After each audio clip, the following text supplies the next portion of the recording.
pessoal, então estamos começando mais uma aula aqui da EME. A gente teve novamente um problema com o palestrante, que não vai poder vir hoje, então a professora Emília se voluntariou meio forçadamente a dar a aula de hoje. Foi voluntariada, né, a dar a aula de hoje. Então, Emília, vou deixar você se apresentar e a palavra é sua. Bom, boa tarde. Gente, eu não sei o que está acontecendo, que eu ligo a câmera, ela desliga, tá?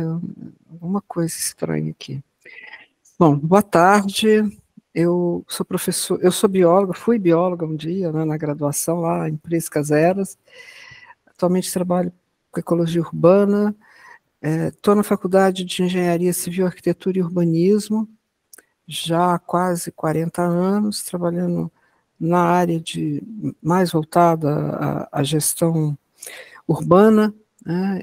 Fiz doutorado, inclusive, na arquitetura e urbanismo por esse motivo, e sempre estive interessada em entender como é que a gente faz a gestão das bacias urbanas, né? Porque na época o Código Florestal era excessivamente draconiano.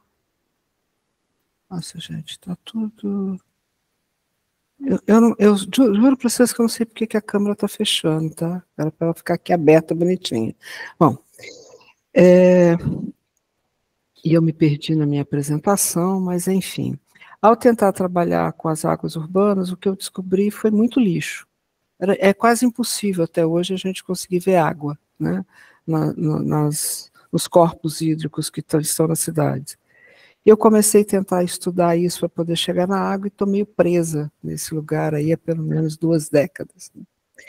Bom, eu resolvi, porque se vocês quiserem ver uma palestra sobre o tema, não mudou muito das 2 últimas que já estão guardadas lá na memória da disciplina, então eu resolvi começar um pouco diferente. Eu montei uma enquete com 10 questões, que eu estou abrindo agora para todo mundo ir respondendo, por favor.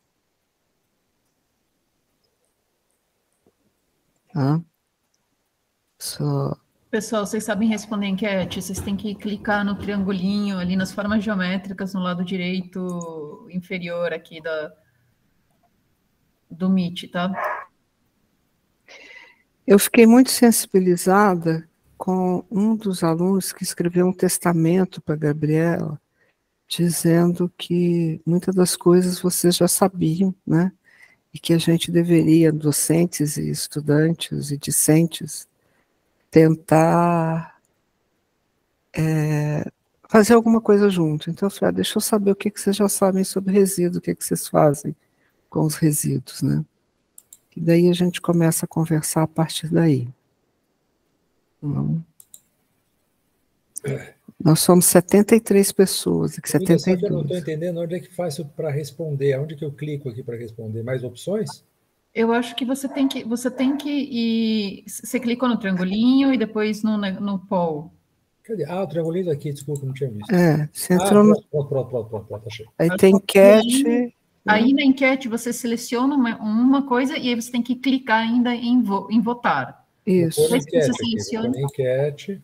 Aí ela vai te dar uma pergunta, aí você põe votar, aparecem as opções, tá? Mas uma vez que você seleciona a opção, não votou ainda, aí você tem que clicar em votar. Isso. Tá. Você segue resíduo produzido em sua residência, por exemplo, tá. Uhum. Sim. Sim ou não, aí votar. Beleza. Aí vem a segunda, vai indo até... Aí põe votar e vou para a segunda. Vai para a segunda. São 10, tá, gente? 10 questões.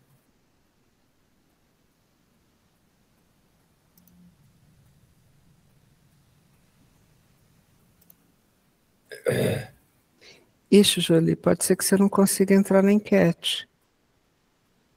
Porque eu tentei entrar pelo celular, um celular mais velho que estava aqui para testar se ia funcionar, não consegui. Tive que procurar um outro computador. Eu vou tentar, porque lamentavelmente eu cheguei de viagem e meu computador tinha pifado. Pode imaginar a tragédia que isso representou. Faz uma semana que eu estou lutando para tentar reviver aquilo. Eu estou improvisando com um notebook antigo mesmo. Emília, pode responder 2 coisas. Porque, por exemplo... Não, eu acho que aí você só consegue responder uma. Porque eu tenho catador informal e tenho empresa contratada pela prefeitura. Vou optar por uma. Mas eu acho que ele não me deixa fazer. Eu vou tentar. Tá? Não deixa, de fato. Não. O Google o Google não tem muita liberdade, entendeu? De expressão. Eu tenho que... Ok.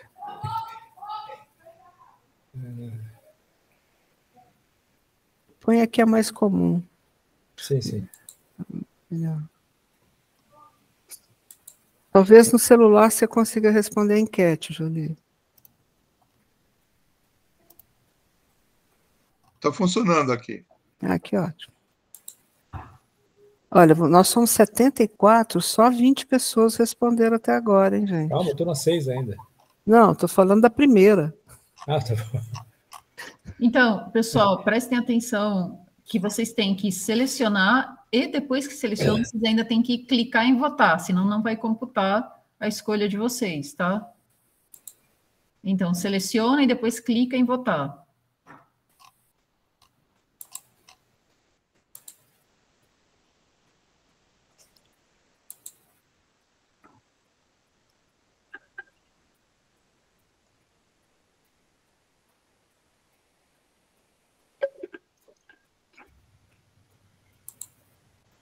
Acho que tem muita gente que entrou na sala, mas não está na sala, né?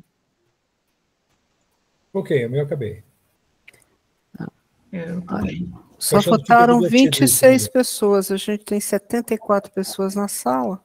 Pois é. Eu tô achando muito legal isso aqui. Você não tinha usado a enquete ainda? Eu adoro responder enquete. Para vocês, Emília. Oi.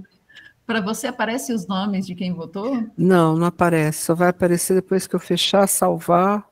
Aí vai aparecer. Aí vai aparecer todo mundo. Quem votou, não. 29 votaram.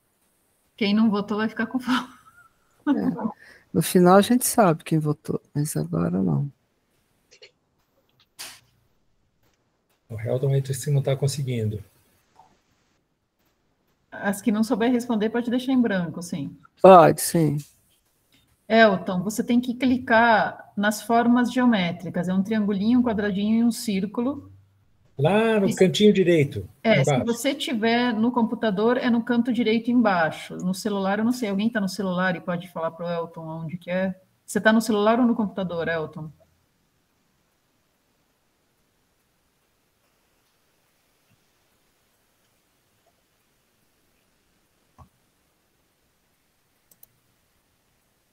Se é no computador, então é no canto inferior direito, você tem um triângulo, um círculo e um quadrado. Aí você clica nele, aí vai aparecer enquete ou alguma coisa parecida. Aí você clica naquilo de novo, daí vai abrir enquete. Na enquete clica em enquete, exatamente. A palavra é enquete. É que no meu aparece poll, porque o meu está em inglês. Então está em inglês, tá. Então, uma vez que você clicou na enquete, vão aparecer 10 perguntas. Aí, para cada uma, você seleciona uma opção e aí clica em votar. Você tem que clicar em votar para cada uma delas. As que você não souber, você pode fazer como o Lucas Freire aqui e deixar em branco. —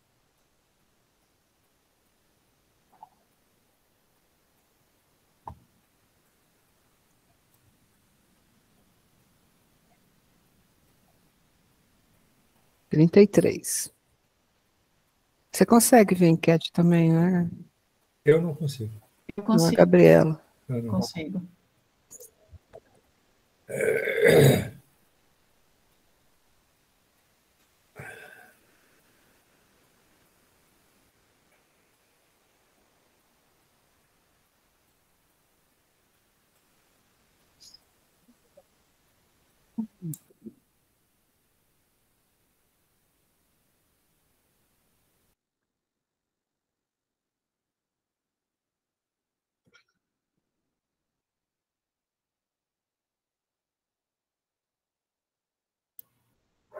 Luiz e Jolie, eu coloquei vocês como co-hosts também, então agora acho que vocês conseguem enxergar mais coisas, se vocês quiserem. Consegue enxergar a enquete, por exemplo. Quando você abrir, você vai ver como que a votação está acontecendo. Você está mudo, Luiz. É um cadeado que está aparecendo aqui à direita, é isso? Não. Não, entra lá no triangulinho enquete. quantos votantes em cada opção. Gravação, lousa. Volta na enquete. Se você voltar na enquete agora, você vê quantas pessoas... Beleza. Entendi. 39 já votaram, falta metade. 40. Isso. 41. Nós somos 70.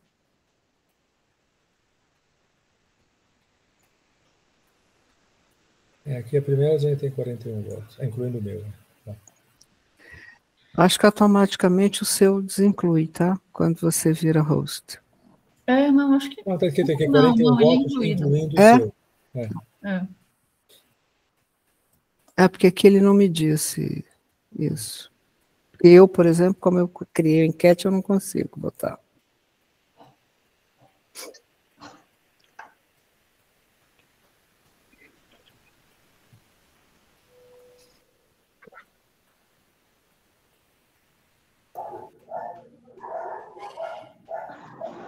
Quer continuar com esses 41 votos, Emília? E eu dou falta para o resto da... Sacanagem. Deixa eu dar mais um minuto, que aí dá 25. Tá bom. A gente fala.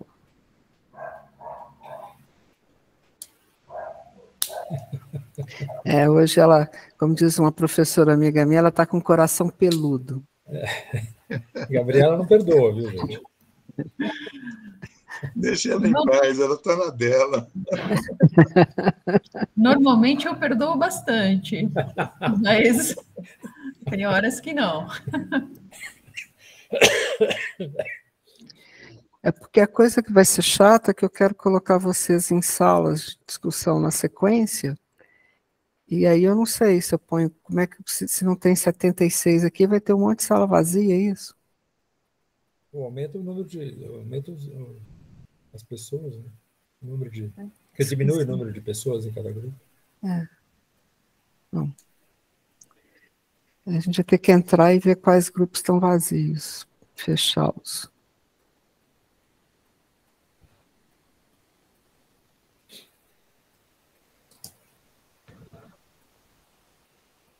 Deu 20, né? Então dá. 43. 4h20, tem 43 pessoas, eu vou começar a fechar, então. Na verdade, para mim, está 4h24 aqui. Não, na primeira, né? Na primeira pergunta da enquete. Não, a gente está falando do tempo, que a gente ficou de deixar até 4h25 para todo mundo votar, entendi, vamos ver. Entendi. Deixar mais um minuto. Apareceu mais uma pessoa votando. 45,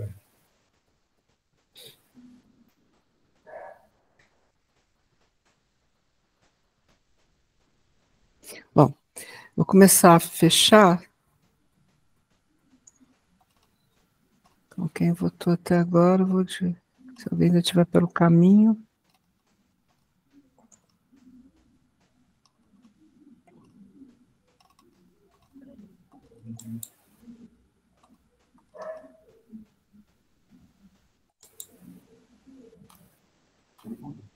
Esqueci de fazer uma coisa aqui.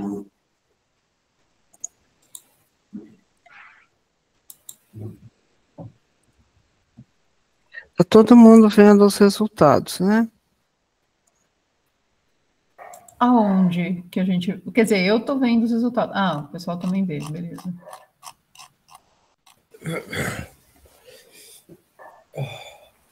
Ou seja, todo mundo está com a enquete aberta, né? Todo mundo consegue ver. Bom, a gente fala em resíduo, aqui está dizendo que a maioria, né, segrega o que tem em casa, segrega no local de trabalho e de estudos. Aqui fica uma coisa, né, ou é catador individual, ou é cooperativa de catador, ou é prefeitura que recolhe nos lugares, né? É só entrar lá na enquete que vocês já vão ver os resultados. A maioria dos locais que frequentam, então isso aqui ficou bem 50%, né, da maioria dos locais, independente se é casa, se é loja, se é boteco, restaurante. Metade diz que tem, metade diz que não tem. O tipo de resíduo que se tornará uma embalagem é computado na sua decisão de adquirir um produto, também ficou meio a meio, tem pessoas que levam isso em consideração, pessoas que não. Os resíduos eletrônicos são levados para um ecoponto, metade leva, metade não leva, isso é preocupante, né? Todo mundo diz que produz resíduo orgânico, que bom, então quer dizer que a maioria aqui não vive de comer só fora, né? E a maioria não composta, né? Quem composta faz uso pessoal desse composto e a maioria acha que a gestão de resíduo pode auxiliar na alteração do quadro climático. Bom, apesar da gente ter aqui alguns resultados em que né, dado que foi, tem mais gente querendo votar? É isso. Bom, gente, agora já era. Bom, então, apesar de ficar claro que todo mundo tem alguma opinião, né, e entende que a gestão de resíduos faz a diferença pela última pergunta, a forma como a gente lida com essa questão, pelas perguntas, parece que a gente sabe, mas não sabe, né? Não atua em relação a elas. Então, agora eu vou fazer uma outra coisa, que é colocar vocês em grupos, em salas temáticas, o que eles chamam de sala temática, mas não vai ser bem sala temática, vão ser grupos, e isso vai ser feito de forma aleatória, com uma questão, tá? Gostaria, e eu vou abrir um Jamboard para vocês poderem colocar lá no Jamboard, porque aí todo mundo pode ver as suas cartelas com essa informação. Até 5 desafios, por que vocês acham que 100% dos resíduos, dado que a gente tem clareza aqui que a gestão de resíduos faz a diferença para as mudanças climáticas, para que ele possa retornar ao sistema produtivo. Tá? Em tese, Gabriela, você está vendo que a gente tem um monte de gente apagado quando você entra nas salas temáticas? Eu não sei como é que entra essas temáticas. Você entra no mesmo triangulinho. Ah, no Breakout Rooms. E aí tem um Rooms. Não, mas essas pessoas que estão apagadas é porque, na verdade, a disciplina tem, tipo, 100 e poucas pessoas convidadas. Essas que estão que elas não estão, tá. Porque elas não então, estão, eu vou criar salas com 4 pessoas para que vocês possam rapidamente conversar entre si e voltar, e usar o Jamboard e voltar de novo para a sala principal em 20 minutos. E o que é para a gente É conversar? sala temática aqui, né? Que você está falando, sala temática? Eu vou abrir as salas. Ok. Eu vou pôr um timer.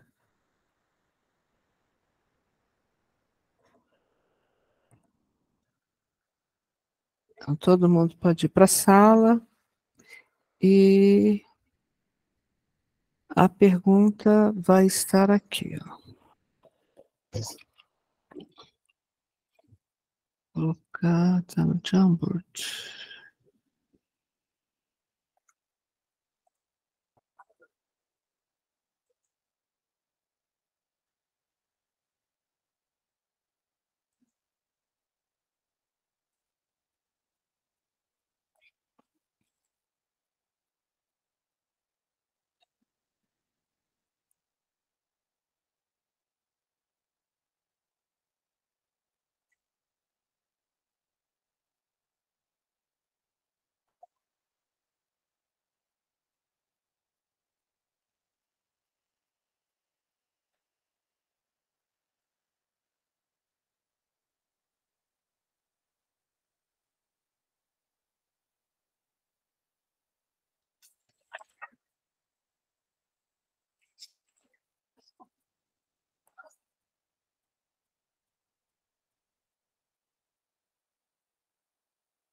Emília. Oi.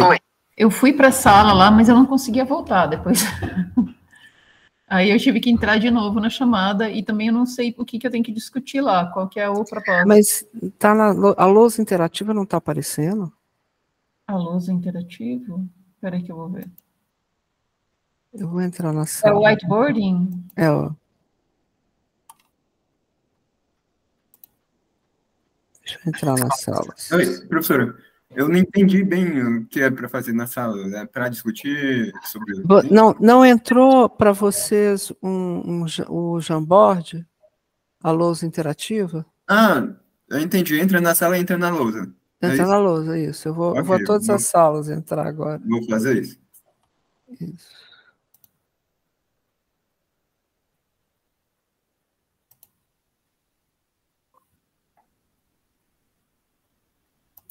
Então, eu tô lá, mas eu ainda tô um pouco perdida. Você não entra na sala? Você não entra na lousa? Eu entrei na lousa agora. E a lousa está escrita o que fazer, não tá? Não. Não? Peraí. É Jamboard Files, é isso? Isso. Não tem nada escrito. Ai, gente, acabei de mandar. Tá lá M088 quando você entra no Jamboard. Isso, e tá até E o nome aí? do Christian. Isso, e aí tem questão. Não tem nada escrito aqui. Eu vou sair e vou entrar de novo no room. Que já tem alunos lá. Os alunos já estão lá. Tem um aluno só. Não, tem 1, 2, 3, 4, 5, 6, 7. No meu. Não tem ninguém. Peraí que eu vou sair. Na minha lousa tem 7. Vou entrar de novo. Agora, para entrar de novo, eu entro em qualquer um? Não, tinha um que eu estava assignada, né?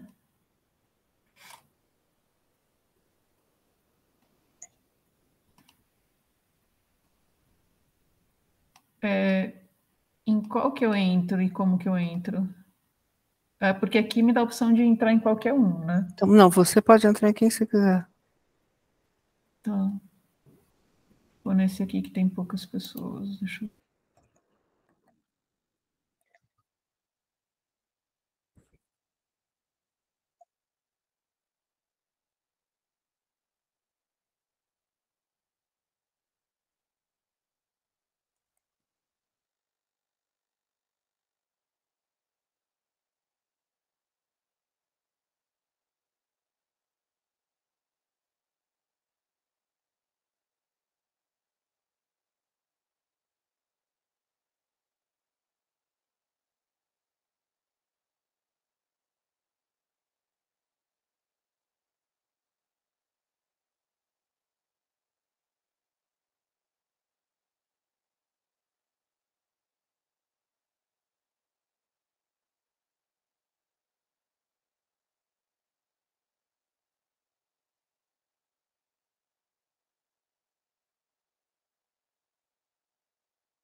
Emília?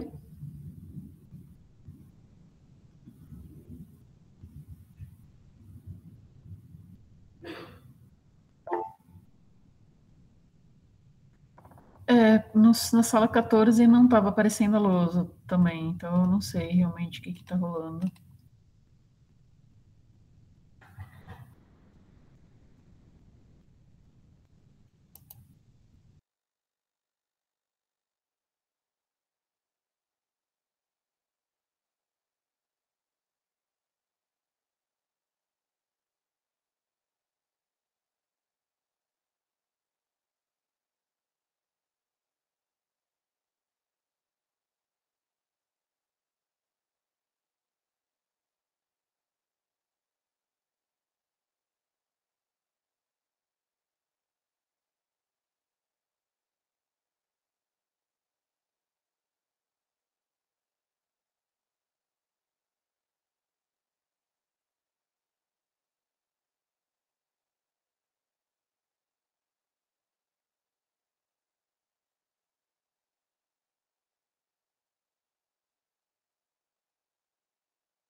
Professor, eu fico nessa sala mesmo ou vou para outra? Porque na outra não tinha ninguém.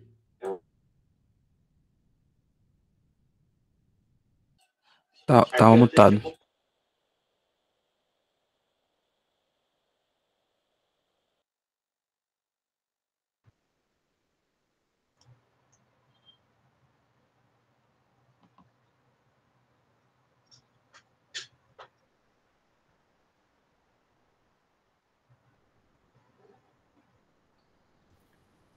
Eu acho que a Emília ia já fornecer.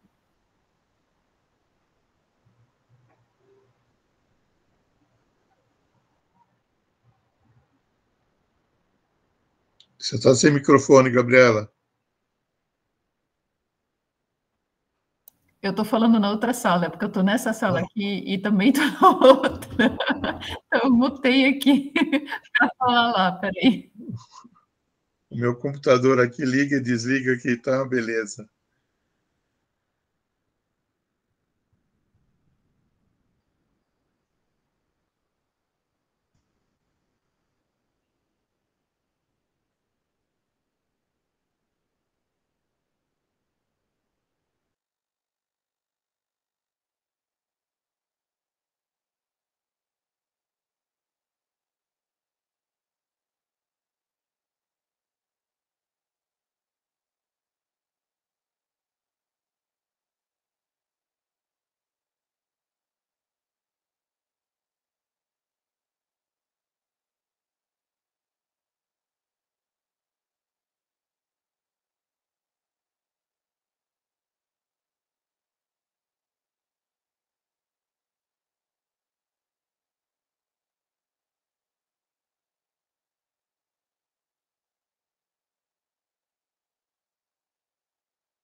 Professora, eu fiquei com uma dúvida. Oi, diga.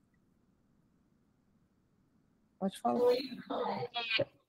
O grupo da sala temática que eu estava, a gente fez e discutiu. E aí, eu não entendi se era para ter colocado nessa lousa temática, se era para voltar para a sala, porque a gente tinha combinado 20 minutos. As salas vão fechar daqui a pouquinho. Estão fechando já. E como atrasou um pouco, eu acabei dando um tempinho maior, mas as salas estão fechando em 10 minutos, tá?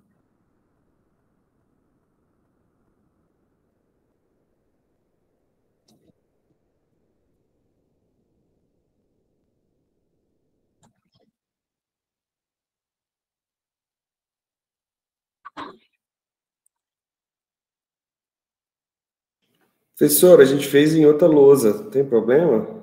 Não, eu já vi que tem milhões de lousas abertas na M088, né?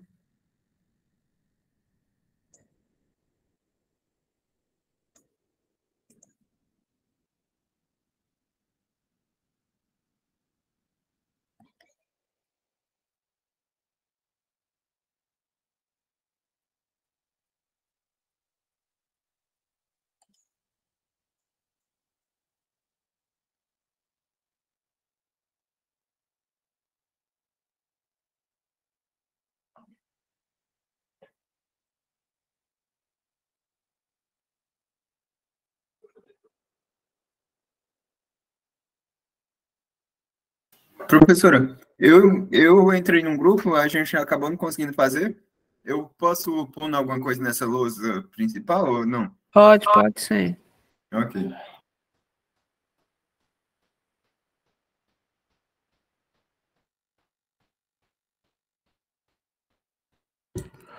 Professor, eu não consigo editar essa lousa principal aí.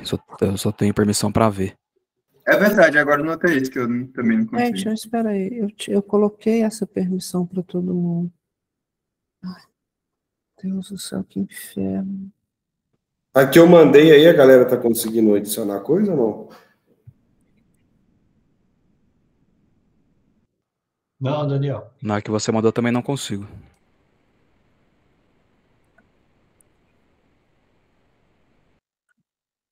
A Unicamp fecha automaticamente, eu tenho que ficar abrindo toda hora. Vê se vocês conseguem agora, gente. Porque vocês estão usando e-mail que não é da Agora sim. Unicamp. Agora eu consigo. E-mail que não é da Unicamp, de tempo em tempo ela fecha. É um inferno isso.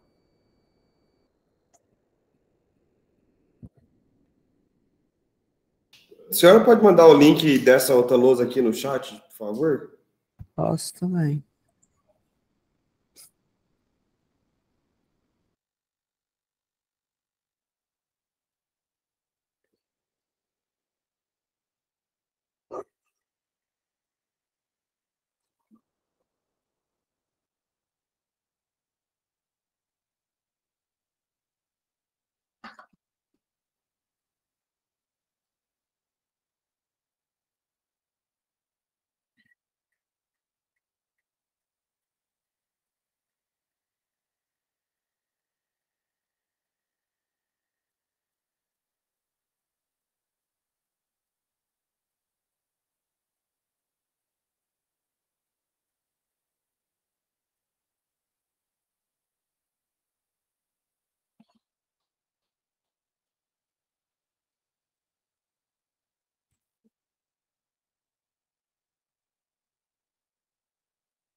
Eu acho que já voltamos todos, né?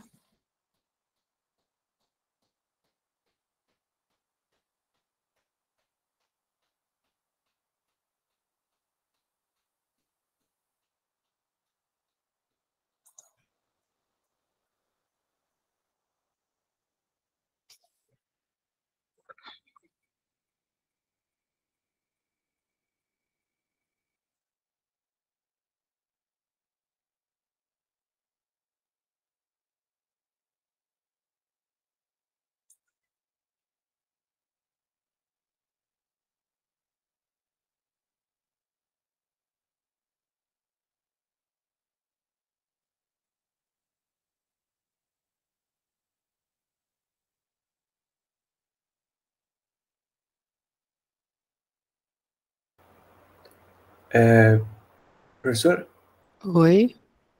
desculpa, isso era uma. Isso era uma.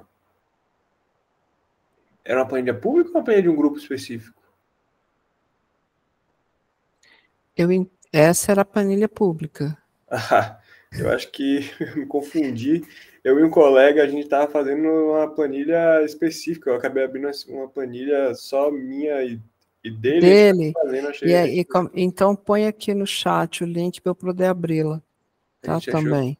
Ok. A gente achou que era só. Eu tô vendo que tem várias. Eu tô vendo aqui que tem várias planilhas abertas agora, né? Vou mandar o link aqui no chat.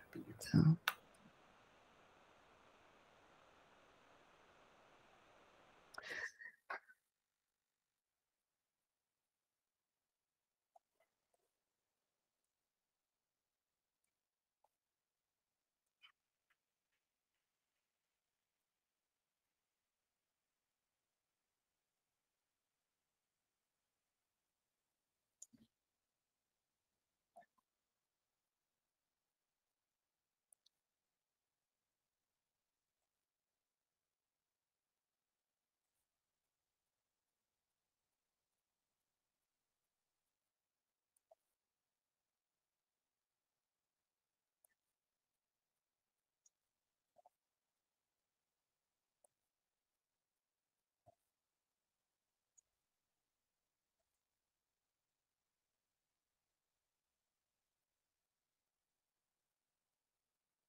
Bom, vamos lá?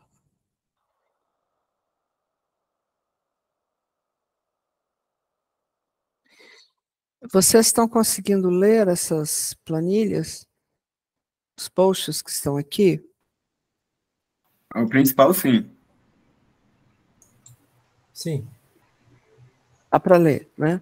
Então, veja, eu estou mais ou menos ajeitando os temas, e a primeira está falando muito do costume da população, da falta de estímulo social e econômico, da falta de interesse da população, da falta de informação da população, de saber para onde vai o resíduo segregado, da pouca divulgação pública, do desinteresse político, né? Da falta de conscientização sobre as práticas.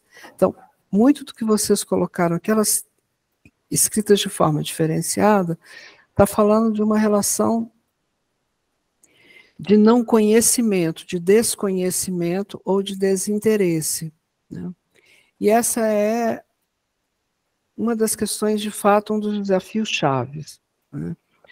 Ninguém nasce sabendo, essa é a primeira coisa. A gente deveria ter uma preocupação maior, deveríamos todos ter uma preocupação, de fato, com resíduos, por entender que o resíduo só existe porque, quando a gente pensou no design desse produto, pensar o que fazer com resíduo não fazia parte do design inicial, né? Na natureza, tudo é cíclico, né? Tudo volta o tempo todo. Todo mundo aqui deve ter estudado para fazer vestibular os famosos ciclos biogeoquímicos, em que isso fica muito claro. Mas quando a gente desenha os nossos produtos, a gente nunca pensa que tem que ter uma relação cíclica. Ela é excessivamente linear. E isso é um dos grandes problemas que nós temos. Primeiro, porque a gente simplesmente usa, e a hora que não quer mais, não parece ser das coisas mais importantes para se preocupar, mesmo que, como vocês responderam no questionário de vocês, a maioria que, se achar condição de segregar, separa, mas o resíduo orgânico, por exemplo, ninguém separa. E o nosso resíduo é 60% orgânico no Brasil. E ninguém se preocupa com o que acontece exatamente com a alimentação. Esse resíduo orgânico, ele normalmente está relacionado a desperdício, ele normalmente está relacionado ao fato de que você adquire mais comida do que consegue comer, de que a gente, mesmo quando vai comer no quilo, normalmente você põe mais no prato do que precisa, você compra mais do que você precisa, porque a gente compra muita coisa que já está pré-embalada, e aí quando você desembala, alguma daquelas coisas já não estão com a melhor qualidade possível de consumo, então você tende a jogar isso fora. E essa é uma prática que nós temos no país em que não discutimos muito, né? Em nenhum local na escola, nem em casa, isso nunca entra no cômputo do desperdício. Diga, Lucas. Posso só fazer um comentário, assim, que... Sim. Assim, eu sei muito sobre o consumo também. Por exemplo, tem uns plásticos de supermercado que, assim, sinceramente, eu não vejo muito sentido aqueles plásticos para embalar frutas, legumes. Assim, alguns até faz sentido, mas um pouco de sentido, não sei. Mas geralmente eu nunca pego, porque, tipo, vou pegar um tomate e coloca num plástico daquele que vai chegar em casa, vai só jogar no lixo, sabe? Não sei se tem um sentido aquilo existir, porque geralmente é muito usado em larga escala e é algo de pouco tempo aí chegar em casa e jogar no lixo. Bom, a primeira coisa por mais estranho que pareça, a indústria que fecha o seu ciclo, de fato, é a indústria do combustível fóssil, né? Enquanto a gente precisar de gasolina e diesel, a gente produz plástico. Plástico, a princípio, é resíduo de gasolina e diesel. E aí a indústria fecha com plástico.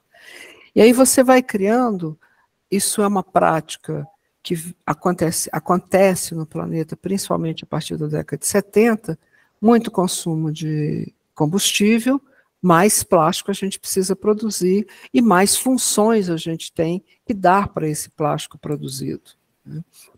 E, basicamente, se a gente parar 2 minutos, sei lá, 1 minuto e pensar no seu dia, quantas vezes você faz uso de plástico, e se seria possível você não usar aquele plástico naquele momento, provavelmente em mais de 80% dos casos você não precisa do plástico.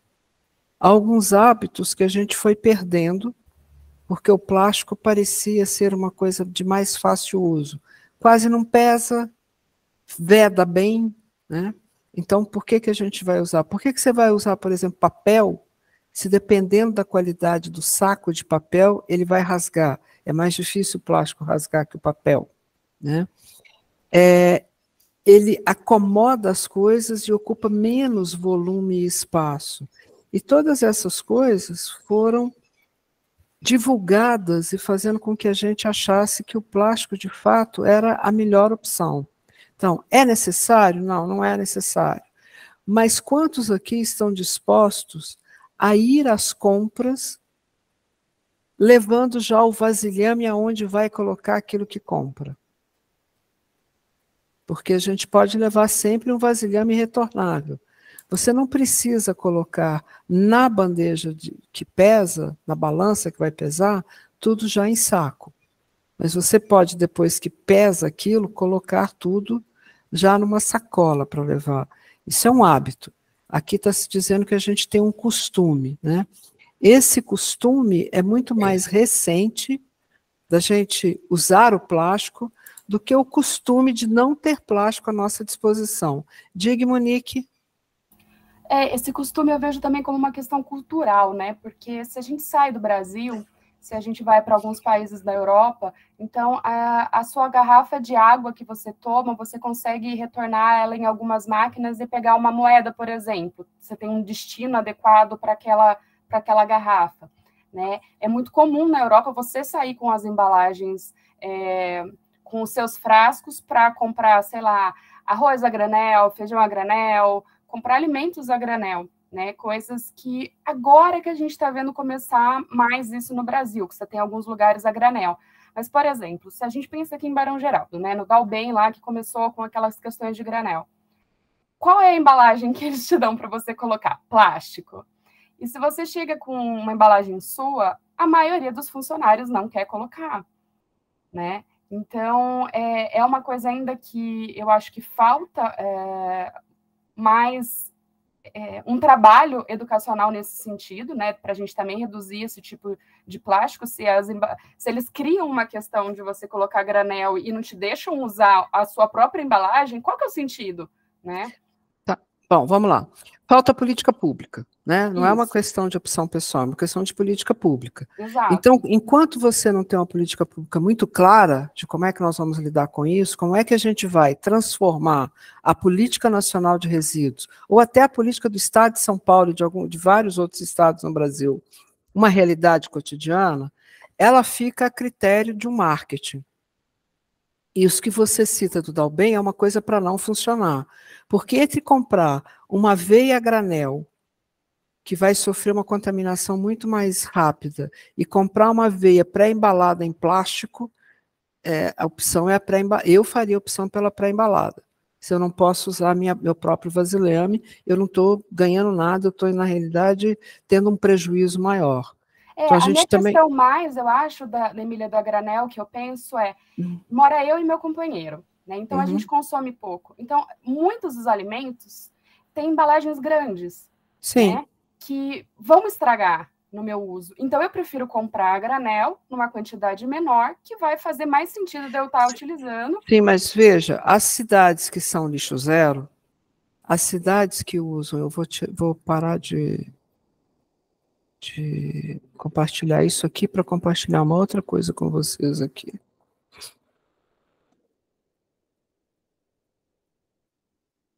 Eu já deixei aberto. Está dando para vocês verem essa pirâmide? Tá, sim. Bom, isso é o que a gente chama da pirâmide lixo zero. Tá? E como é que as coisas deveriam funcionar? A primeira coisa, quando eu ponho alguma coisa na minha mão, que eu tenho isso e falo, bom, talvez eu não queira, eu não preciso disso, né? Eu tenho que saber que destino eu faço com isso. A pirâmide lixo zero diz que a gente tem que começar antes. Quando eu vou adquirir um produto, eu tenho que pensar se de fato eu necessito esse produto, se eu posso recusá-lo e pegar uma outra opção, cujo, quando for virar resíduo, eu vou ter condições de fazer algo com ele que faz mais sentido, se eu não vou ter nenhum desperdício com aquilo que eu compro. E a última questão, e aí a gente depende de uma coisa assim, de uma política de indústria e comércio, eu vou fazer com que os produtos sejam redesenhados, reprojetados, tá? Porque do jeito que ele está sendo projetado, ele é inútil. A segunda questão, eu tenho que reduzir, que é isso que você está falando. Por que eu vou comprar mais do que o que eu vou adquirir? Mas só vai fazer sentido eu comprar a granel se eu puder, levar o próprio vasilhame, porque aí eu não vou precisar criar uma embalagem que vai virar resíduo. Ou eu vou adquirir uma embalagem que, na realidade, quando for se tornar resíduo, consegue ser retornar 100% para a produção. Portanto, em detrimento do plástico, é preferível trabalhar com papel, com um saco de papel, se eu não vou usar a minha própria embalagem, né? Um supermercado que diz que te vende a granel deveria sim permitir que você use a sua própria embalagem. É mais demorado? Com certeza, porque você tem que tarar a balança usando a tua embalagem, para depois colocar o conteúdo. Essa é uma questão. Isto depende de política pública. Isso não vai ficar, porque isso tem um custo que tem que ser reabsorvido, né? E isso, se não for uma política pública, jamais vai acontecer, né? Quando eu penso que eu quero reusar as coisas, eu tenho que sempre... E talvez você não vá fazer reuso direto disso. Talvez você ache que, bom, aquilo que eu não quero mais, eu não vou reusar, mas eu sei que as pessoas podem fazer um reuso disso. Então, nunca descarte isso sem que esteja, de fato, preparado para reuso. Então, nunca descarte roupa suja, nunca descarte uma embalagem suja, se ela for para reuso, para reciclagem, né? A reciclagem, vejam, é a quarta opção nesse processo. A compostagem vai acontecer como quarta opção nesse processo. Por quê? Antes de mais nada, eu tenho que evitar o desperdício. Não faz sentido a gente desperdiçar alimento no mundo. E aí fazer a tal digestão anaeróbica, porque você pode produzir energia, tá? Na sequência, a recuperação de material e a recuperação química do material, o manejo de material residuário, que provavelmente, né, o que a gente chama de rejeito, normalmente, ele vai para uma situação da gente disponibilizá-lo num aterro, que é a única coisa que deveria, de fato, ir para um aterro, tá? Então, com essa hierarquia lixo zero em mente, muito do que vocês colocaram lá na enquete que a gente fez, para saber o tanto que a sala, de fato, pratica aquilo que ela sabe que é importante, porque a grande maioria disse que a gestão de resíduos faz a diferença. Mas poucos de nós aqui nessa sala fazemos, por exemplo, a compostagem do resíduo orgânico. Isso implica que a gente precisa de terra para plantar alimento, e depois precisa gastar uma outra terra para poder aterrar aquele alimento que você não consumiu. O que não faz muito sentido. Aliás, não faz nenhum sentido, né?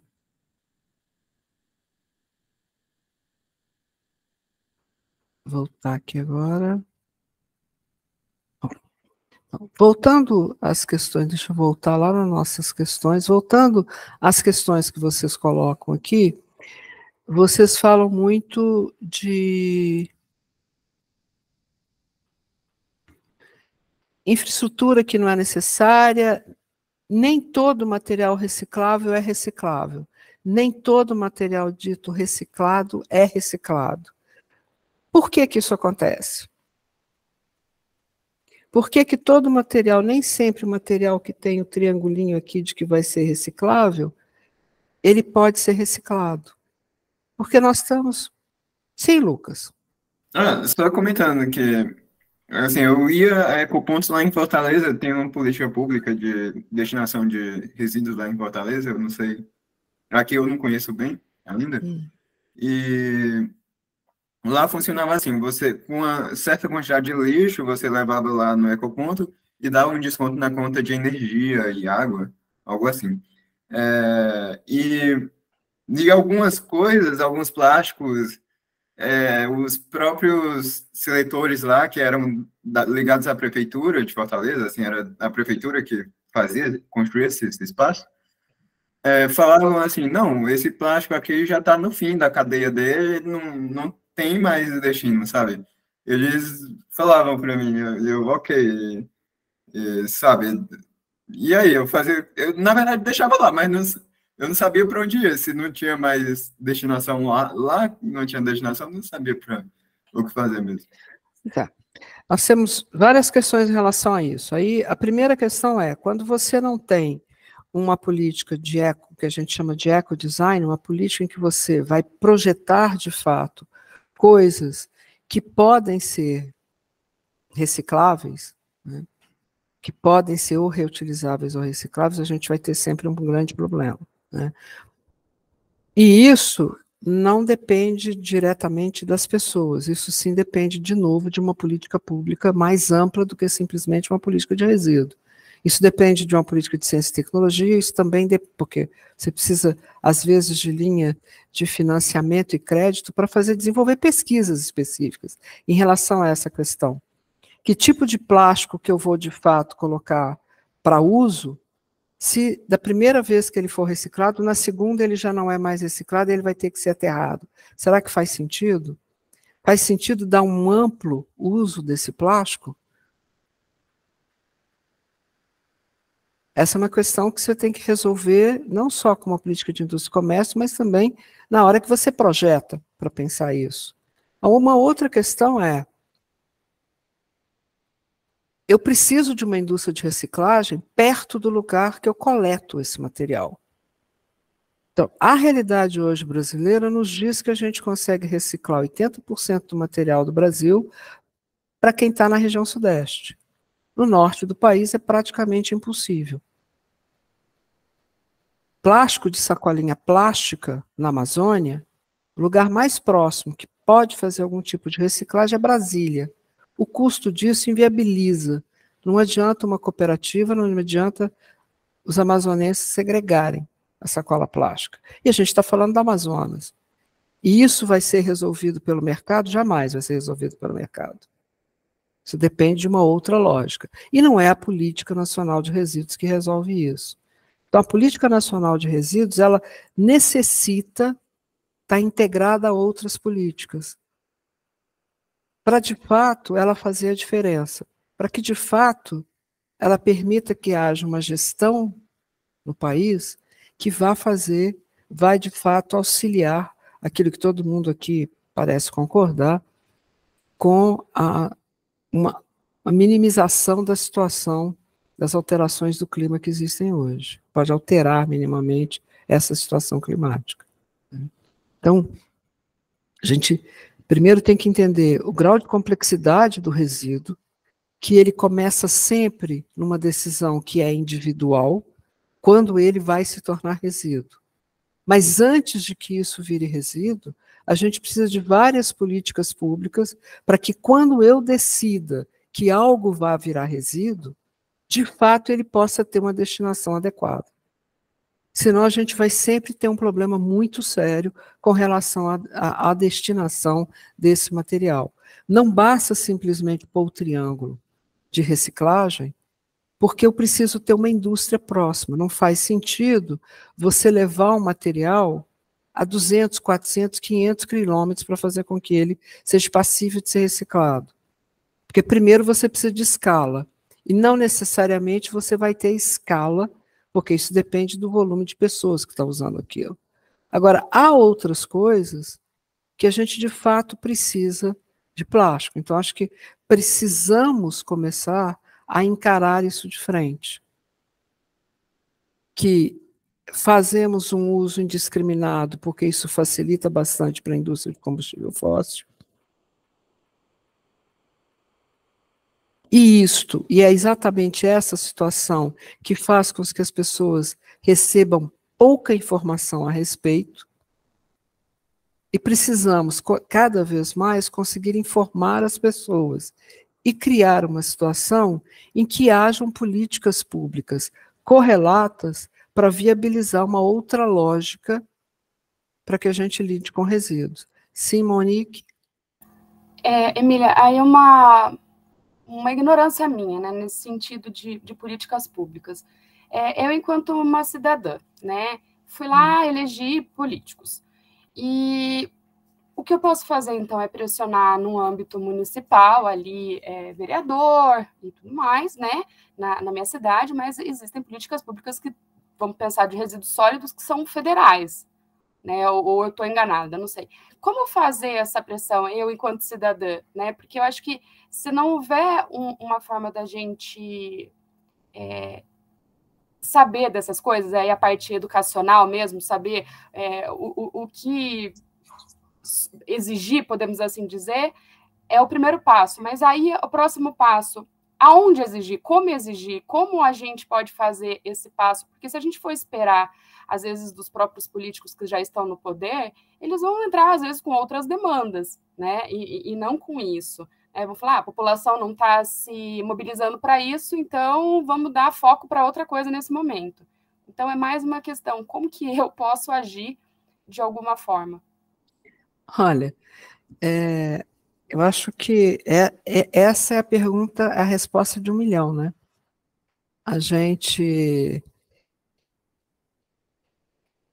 Todo mundo tem feito, tem várias maneiras, as pessoas se organizam em grupos, se organizam em ONGs, se organizam nos mais vários tipos de recorte de movimento social, à medida que há um problema que te incomode, para tentar alterá-lo. Ele não necessariamente vai ser resolvido por um parlamentar, né? Você precisa de que isso seja atendido em várias situações, né? Há uma questão que tem a ver com a sua cidade, em que a sua cidade, para ficar limpa, não basta simplesmente que o prefeito pague uma fortuna para alguém que enche um caminhão de lixo, e não de resíduos, né, e leve para algum lugar e enterre. Porque isso é um custo muito elevado, é um custo ambiental elevado, é um custo social muito elevado.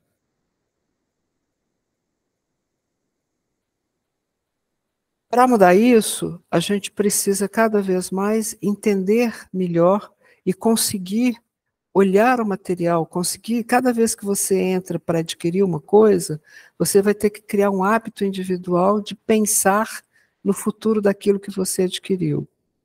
Como é que a gente faz isso? Como é que a gente faz com que as pessoas tenham isso como hábito de rotina? Não é uma coisa simples, não é uma coisa da noite para o dia. Legislação aqui não nos falta.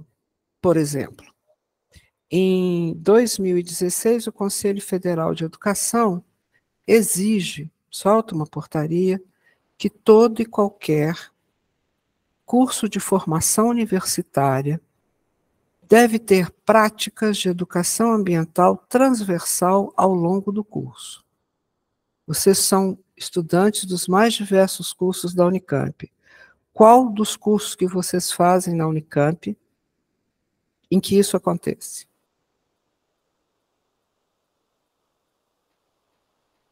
Isso é de 2016. Porque isso vai, inclusive, te municiar a pensar o que é possível ser feito. Se é possível ser feito. Se a única coisa que a gente pode fazer, dado que o mundo nos vê como consumidor, é uma campanha de não consumo, por exemplo. Talvez o Luiz tenha até ideias mais interessantes que as minhas sobre isso, né? Gabriela, Jolie, com certeza, porque todo mundo está muito... Luiz, seu microfone está desligado. Acho que as suas ideias são excelentes, e a questão do não consumo é um lado completamente fundamental. Você tem que andar com duas pernas, o lado da produção e o lado do consumo. O consumo, em grande parte, somos nós, e decidimos exatamente, para citar com um pouco de cinismo, o bom do capitalismo é isso, é o consumo. E, portanto, se você não consome, você efetivamente diminui a demanda e, portanto, diminui a oferta. Nós podemos fazer isso com vários elementos. Todos eles que você elencou, eu colocaria apenas a mais, que é a carne, que a carne é um elemento completamente, pelo menos a carne bovina, é um elemento decisivo no desmatamento da Amazônia, e 80% da carne produzida no Brasil é consumida domesticamente. Mas acho que você estava falando exatamente isso, digamos assim. Só que a diminuição do consumo supõe uma organização social maior. Não é? Quer dizer, quando a Emília, o Luiz, o Ivan, a Monique, estou lendo aqui o nome das pessoas, decidem isso, o impacto é muito menor do que se esse consumo, a diminuição do consumo é pensada a partir de campanhas sociais muito mais organizadas, com um racional muito melhor, tá certo? Por que diminuir o consumo? Qual é o impacto do consumo atual? Isso falta muito, isso falta muitíssimo. Para nós, eu acho que essa é uma agenda, a gente tem que correr atrás dela. Sim, quando a gente começa a falar da carne, nós somos seres onívoros, e um ser onívoro adulto deveria consumir, no máximo, 100 gramas de proteína animal por refeição, portanto, 200 gramas ao dia de proteína animal. Não é o dado que eu tenho, Emília. Não é o dado que eu tenho. O dado que eu tenho é você... uma coisa é você falar 100 gramas de carne, outra coisa é você falar 100 gramas de proteína. Não, 100 gramas de proteína animal, é isso que eu estou querendo saber. Então, isso significaria, o trabalho que foi feito em conjunto pelo Potsdam Institute of Climate Impact Research e o Lancet e a Organização Mundial da Saúde, eu vou passar esses dados para vocês, é muito interessante, mostra que nós podemos, uma dieta sustentável supõe de 0 a 16 gramas de proteína, de carne, de proteína animal, o que significaria, então, um bife a cada 3 dias, mais ou menos. Já que um bife de 100 gramas teria 20 gramas de proteína. Então, e é zero. É o que está estabelecido pela ciência. Uma dieta sustentável e saudável pode prescindir de carne, ou seja, de 0 a 16, portanto, gramas, e você tem uma recomendação que as grávidas, nos 3 primeiros meses de gravidez, devem ter suplementação. Por exemplo, com B12 e outro ferro, etc, etc. Mas isso são apenas as grávidas nos 3 primeiros meses de gravidez. Não é o meu caso, por exemplo. Certo. Então, enfim, de qualquer jeito, mesmo que a campanha, por exemplo, mundial, Segunda Sem Carne, ela não teve o menor sucesso no Brasil, é só uma segunda-feira, né? Que é uma coisa que eu imaginei que nas universidades isso a gente ia conseguir fazer, ter dados extremamente interessantes. A gente não conseguiu nem sensibilizar o restaurante universitário para pensar que fizesse uma vez por mês uma segunda sem carne. Eu participei dessa campanha e foi coroada de fracasso. Então, há um costume, que alguns comentaram aqui, é um costume que ninguém quer mudar, mas há também formas da gente alterar os costumes, né? Porque há muito pouco tempo atrás ninguém queria ter torneira nem privada em casa. Atualmente todo mundo briga para ter uma torneira e uma privada em casa, né? A gente há 100 anos atrás, 100 e poucos anos, as guerras eram por outros motivos. Então, como é que a gente faz essa mudança? Essa é uma mudança que tem a ver com a sociedade? Sim, tem a ver com grupos sociais que começam a pressionar, mas ela tem que ter uma política pública que reverbere isso, né? Senão dificilmente a gente consegue fazer a mudança. E isso só vai ser feito, na minha opinião, se as pessoas começarem a se lembrar que a gente é um país que tem executivo e legislativo, né? E não adianta eu apostar tudo no executivo e nada no legislativo ou vice-versa, porque nós acabamos num país presidencialista virando parlamentarista por conta de uma escolha míope, né, da grande maioria das pessoas no país. Então, Vejam, cada vez que a gente puxa um fio, vem um novelo que vai remeter e conversar sobre várias coisas. Eu acho que muito do que eu estou falando aqui, vários outros professores também comentaram de outras formas ao longo do semestre, né? Lucas, você está com a mão levantada?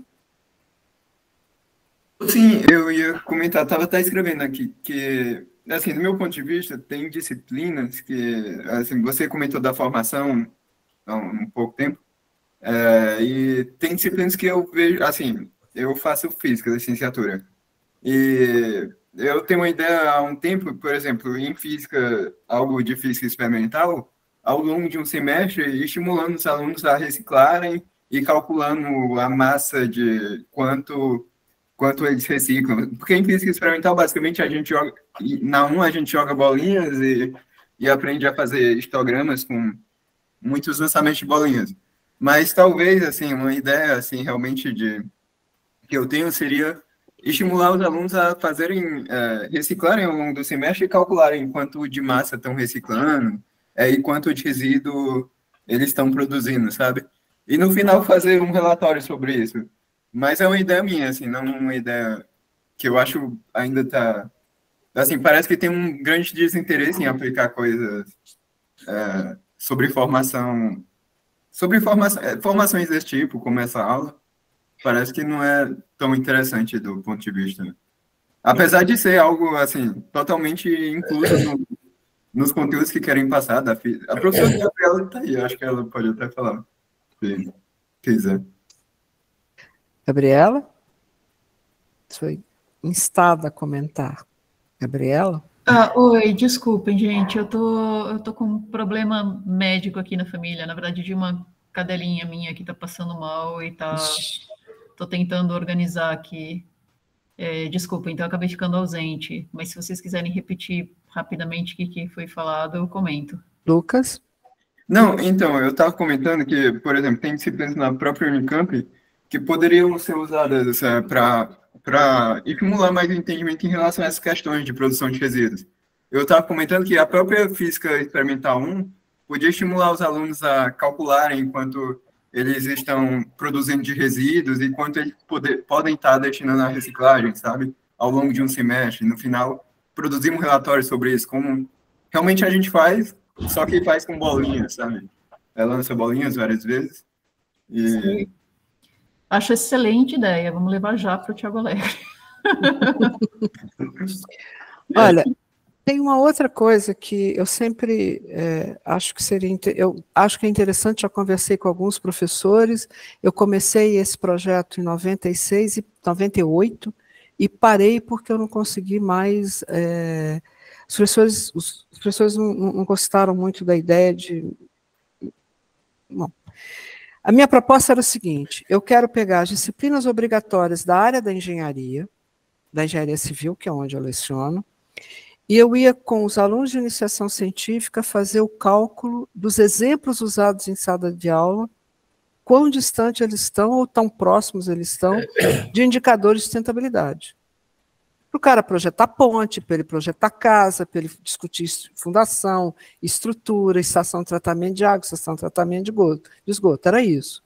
Eu consegui fazer com a disciplina de esgoto, a disciplina de tratamento de água e a disciplina de logística. Nenhum outro professor da área de engenharia civil achou que era interessante. E está lá a página parada. É uma biblioteca didática de tecnologias ambientais. Então, a ideia era essa, né? Assim, eu não quero que os professores mudem o que eles têm que ensinar para os alunos, mas eu gostaria que a gente pensasse que os exemplos de sala de aula fossem cada vez mais levando em consideração variáveis, né, que criassem menos impactos ambientais negativos. Mas ela parou na 4ª disciplina obrigatória, de um curso que tem 35, 45, não sei, disciplinas obrigatórias. Tá? Então, esse é um problema. Eu acho interessante o que você está propondo, Lucas, mas, de qualquer jeito, vai fazer a diferença no como é que está sendo ensinado a engenharia física, né?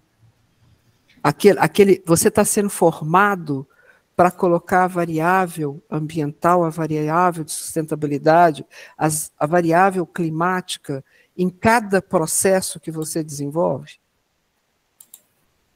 Qual é a responsabilidade do teu fazer profissional em relação a isso? O que a portaria do Conselho Federal de Educação, quando fala em educação ambiental transversalmente ao longo do curso, é para isso. Não é? Com certeza é interessante e importante que a gente, nas disciplinas de ciências do ambiente, eu dei muito tempo isso na engenharia civil, que a gente vá discutir as grandes questões, grande parte dela a gente está discutindo aqui nessa disciplina, com muito mais tempo, né? Mas há outras coisas, eu preciso pensar no seu fazer. Como é que esse fazer muda? Como é que os nossos laboratórios de produção de pesquisa tratam essa questão no seu cotidiano? É uma coisa que me implica muito.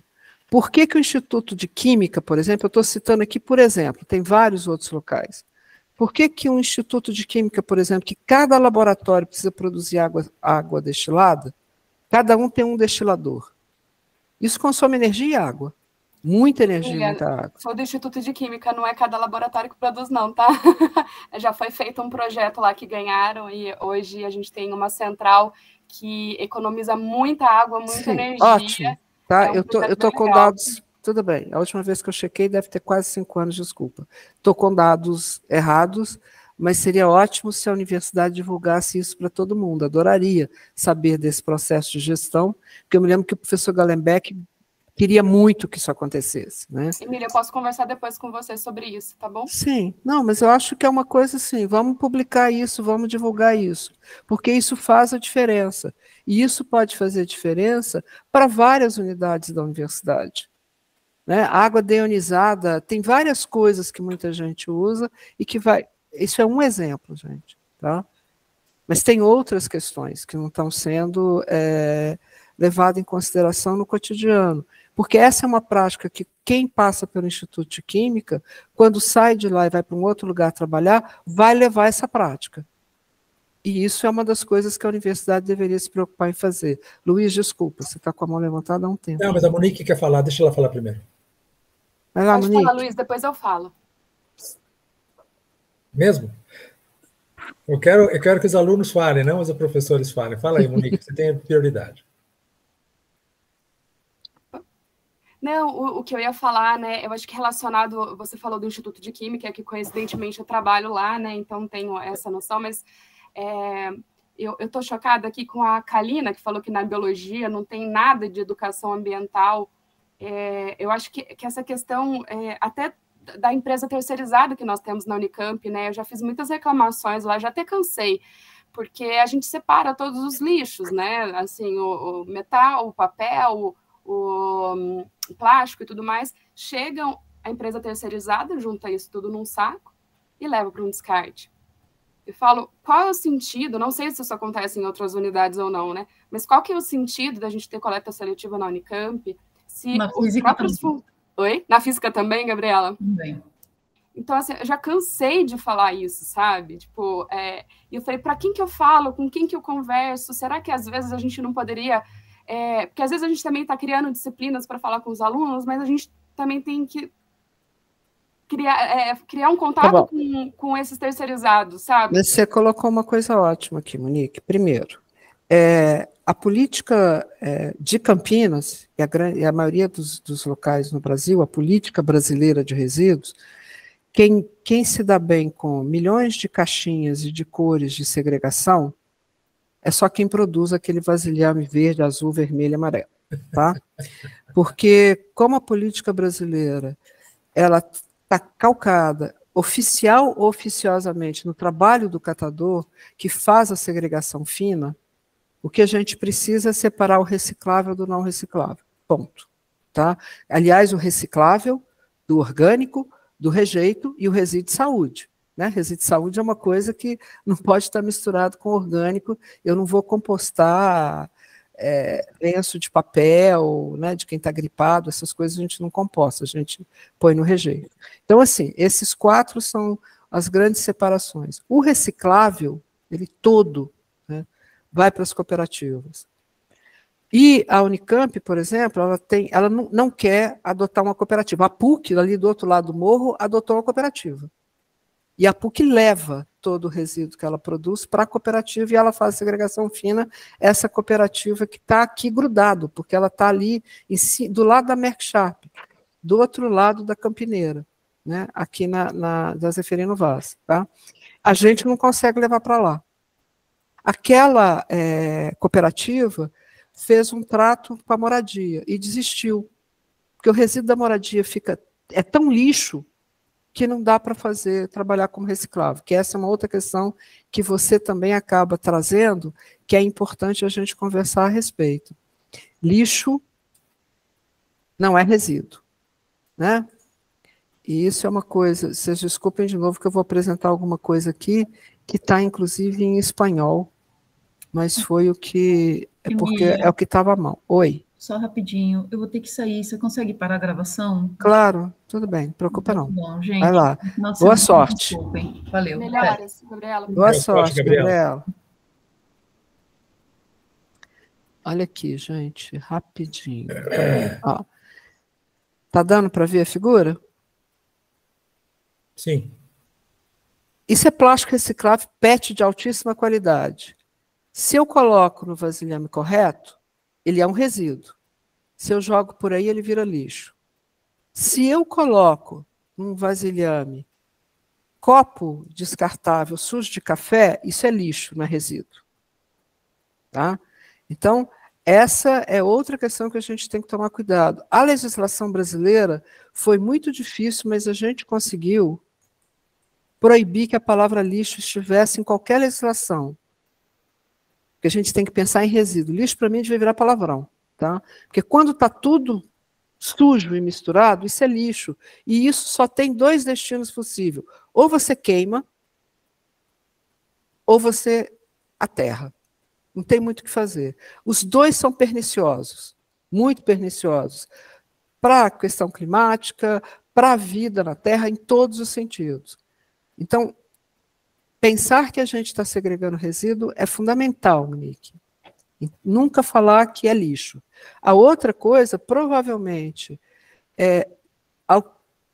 até onde eu sei, eu posso estar equivocada, mas a última vez que eu conversei com o pessoal do GEARE na universidade, eles estavam conversando com as terceirizadas para que elas, de fato, mantivessem o material reciclável, junto e separado do não reciclável, porque isso é recolhido pela Prefeitura do campus, que é encaminhado em determinados dias pela Prefeitura de Campinas, e a Prefeitura de Campinas faz uma coisa que, para mim, é horrível.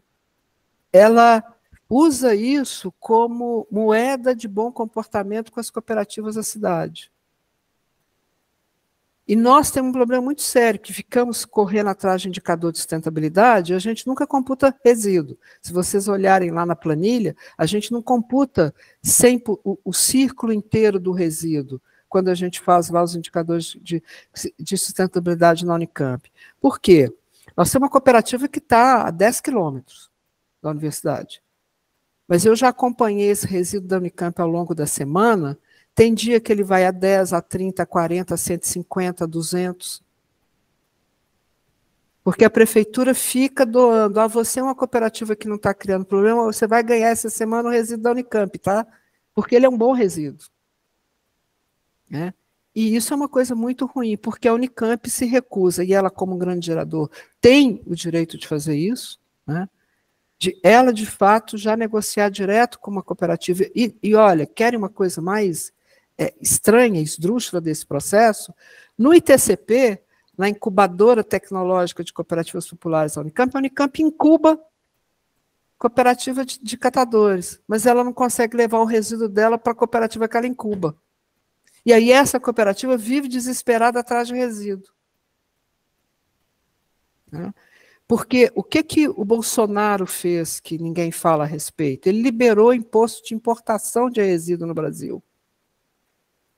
Então, as indústrias estão comprando barato, recebendo muito barato. Então, essa campanha que vocês devem estar vendo aí dos catadores, né, porque está no Instagram para todo lado, né, que não pode ficar mais barato, tem que ter um preço justo, é porque a gente tem que parar com isso.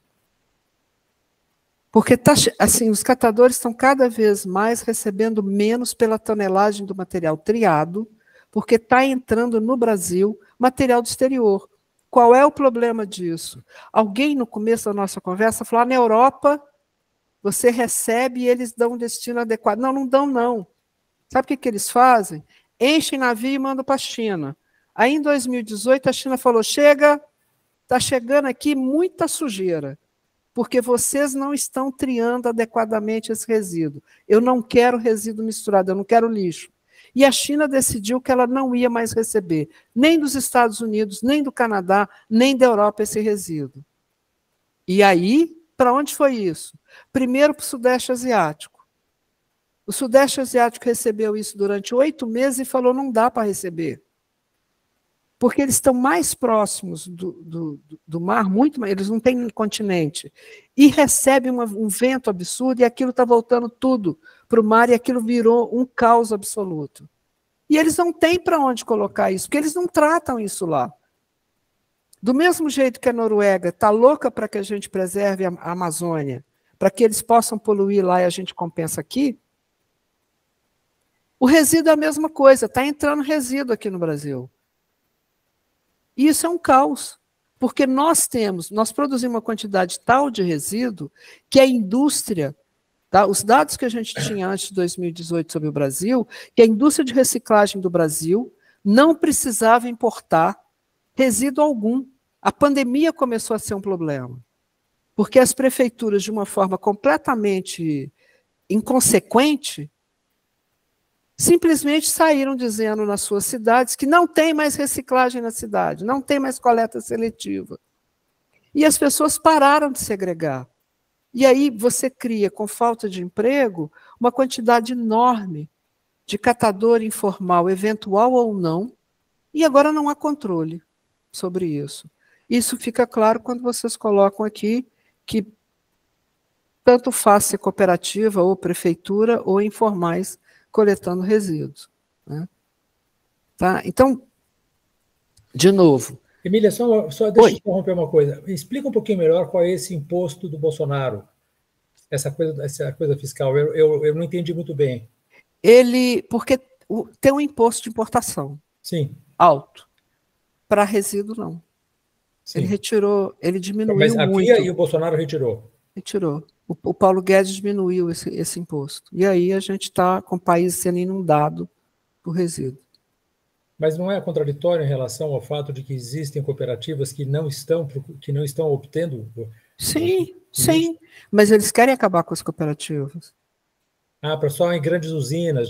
Sim, porque na realidade você ouve, assim, eu tive num congresso de engenharia sanitária e ambiental há uma semana atrás. Né? E aí você ouve pelos corredores assim, mas por que esse povo quer ser empresário cooperativado? A gente está oferecendo posto de trabalho. Proletarizar a turma. Sim. Né? Porque, veja, Luiz, não, vai ficar gravado isso, mas o melhor lugar para você, numa prefeitura, fazer caixa 2 é fazer asfalto e contrato de lixo. Asfalto e contrato de lixo? Porque asfalto você vai medindo quanto que você usou de asfalto, tem buraco, não tem buraco, é uma coisa muito aleatória. Tá?